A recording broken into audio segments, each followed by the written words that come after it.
Kerli, palju õnne sulle! Aitäh! Esimene Porsche karikasarja võit. Räägi, mis tunne all? Väga lahe. Kogu võistkond oli super lahedalt korraldatud. Eks see väljas sisse kollimine on alati natuke keeruline. Ruumi vähem, pööred väiksemad, aga sellest hoolimata väga lahe. Kiidan korraldajaid ja kiidan hobust eelkõige. Mitmendat aastat sa karikasarjas oled osalenud? Tegelikult oleme sõitnud karikasarja kaasa 2 aastat ja see aasta ainult mõned etapid.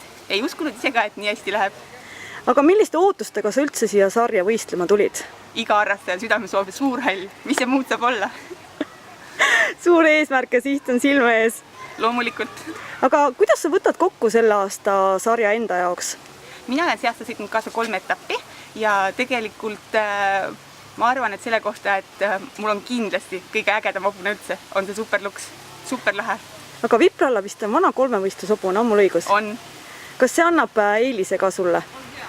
Kindlasti on ta julgem kui teised, aga samal ajal on võib-olla tema hüpe kohati lamedam kui ainult nendel hobustel, kes takistussõitu sõidavad. Kuidas te Vipralaga üldse kokku sattusite?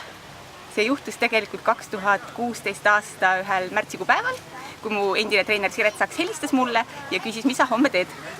Ja mina selleks ajaks ei olnud väga palju ratsutanud, enam pikka aega ja ütlesin talle ausalt, et ma ei tea. Ja siis ta ütles mulle, ma tean, sa tuled homme mu hobusega ratsutama. Ja nii algaski meie suhe. Väga vahva. Aga kuidas sa üldse hobuste juurde jõudsid?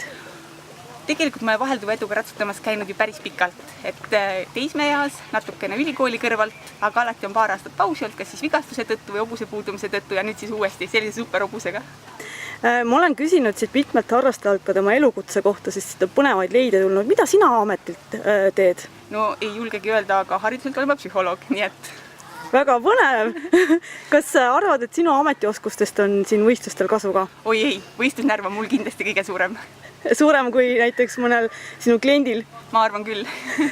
Aga sa vähemalt tead, mida sa tegelikult tegema pead, kas sa teed ka? Ma arvan, et ma realiseerin ennast ära siis, kui stardikell käib. Aga väga vahva, täna oli väga ilus sõit ja soovin sulle edu! Aitäh!